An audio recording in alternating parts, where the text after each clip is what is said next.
2023 সালে ইসরায়েলের হয়ে গুপ্তচরবৃত্তি করায় কাতার 8 জন ভারতীয়কে মৃত্যুদণ্ডের আদেশ জারি করেছিল। এই 8 জন ছিল ভারতীয় নৌবাহিনীর সাবেক কর্মকর্তা। এদিকে ইরান থেকেও বেশ কিছু ভারতীয়কে আটক করা হয়েছে ইসরায়েলের হয়ে গুপ্তচরবৃত্তি করার জন্য। এটি কিন্তু অহরহ ঘটতেই থাকে, কিন্তু ভারত কেন ইসরায়েল কিংবা আমেরিকার কাছে তথ্য আদান প্রদান করে? এর মূল কারণ হচ্ছে দুইটা, এক কোয়াড এবং দুই I2U2 অর্থাৎ ইন্দো আব্রাহাম অ্যালায়েন্স। I2U2 বা ইন্দো আব্রাহাম অ্যালায়েন্স আসলে কি? I2 বলতে দুটো আইকে বোঝায়, ইন্ডিয়া ও ইসরায়েল, আর U2 বলতে দুটো ইউকে বোঝায়, USA বা আমেরিকা এবং UAE বা আরব আমিরাত। 2020 সালে আমেরিকার মধ্যস্থতায় আরব আমিরাত, বাহরাইন ও ইসরায়েলের মধ্যে আব্রাহাম অ্যাকর্ড চুক্তি হয়। আব্রাহাম বলতে হজরত ইব্রাহিম আলাইহিস সালামকে বোঝানো হয়েছে। মুসলমান, খ্রিস্টান ও ইহুদি ধর্ম হজরত ইব্রাহিম আলাইহিস সালাম থেকে এসেছে বিধায় এই তিনটি ধর্মকে বলা হয় ইব্রাহিমি বা আব্রাহাম ধর্ম।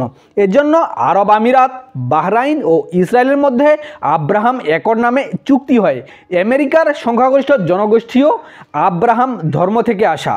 এদিকে আমেরিকা ও ইসরায়েলের দক্ষিণ এশিয়ায় সবচেয়ে ঘনিষ্ঠ মিত্র রাষ্ট্র হচ্ছে ভারত, কিন্তু ভারতের মোদি বা হিন্দুদের ধর্ম ইব্রাহিম ধর্ম নয়। এর জন্য আব্রাহাম অ্যালায়েন্সের সাথে ইন্ডিয়াকে যুক্ত করে ইন্দো আব্রাহাম অ্যালায়েন্স নামে নতুন আরেকটি চুক্তি করা হয়।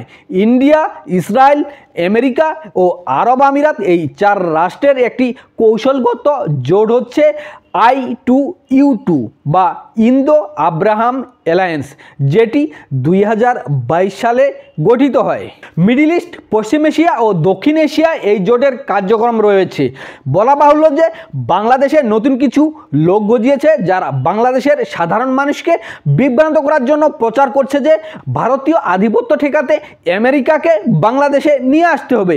এখানে দেশি বিদেশি একটি চক্র বৈদেশিক এজেন্ডাকে সামনে রেখে উপরোক্ত তত্ত্ব জনসাধারণকে খাওয়ানোর চেষ্টা চালাচ্ছে, যাদের উদ্দেশ্য হচ্ছে বৈদেশিক স্বার্থে বাংলাদেশকে প্রক্সি রাষ্ট্র বানানো। কিন্তু দক্ষিণ এশিয়ার রাজনীতি, অর্থনীতি ও গুপ্তচর ভিত্তিতে USA, ইসরায়েল, ইন্ডিয়া ও আরব আমিরাত একই সুতোয় গাঁথা, একই জোটভুক্ত। এই কারণে পার্বত্য চট্টগ্রামের গুরুত্বপূর্ণ বন্দর আরব আমিরাতের DP ওয়ার্ল্ডের হাতে ন্যস্ত করলে, যার ডেপুটি CEO হচ্ছে নারায়ণ, যিনি একজন ভারতীয়। আবার বাংলাদেশের নিরাপত্তা ও বাণিজ্যিক সামরিক অতি গোপনীয় তথ্য কতটা ঝুঁকির মধ্যে পড়বে সেটা একবার চিন্তা করে দেখুন, যে ভারতীয় একজন কর্মকর্তা বাংলাদেশের গুরুত্বপূর্ণ স্থাপনার দায়িত্ব নিতে যাচ্ছে। কারণ চট্টগ্রাম বন্দরের মাধ্যমে বাংলাদেশের 90% আমদানি রপ্তানি হয়ে থাকে। এদিকে আবার ভারত ও প্রশান্ত মহাসাগরীয় অঞ্চলে চীনের বিরুদ্ধে আমেরিকা, ভারত, জাপান ও অস্ট্রেলিয়ার একটি সামরিক জোট রয়েছে, যার নাম হচ্ছে কোয়াড। এটি আমেরিকার ইন্দো প্যাসিফিক স্ট্র্যাটেজির অংশ, আর গত কয়েক বছর যাবৎ তারা ভারত, আমেরিকার চীন বিরোধী এই জোটে যুক্ত হতে বাংলাদেশকে ক্রমাগত চাপ সৃষ্টি করে আসছে। এখন আপনারাই বলুন, ভারত, ইসরায়েল, আমেরিকা ও আরব আমিরাত কি আলাদা স্বার্থে কাজ করে নাকি একই স্বার্থে কাজ করে?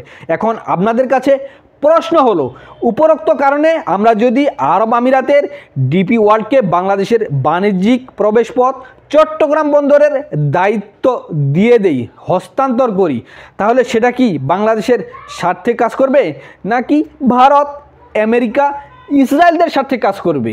এই প্রশ্নটা দেশবাসীর কাছে।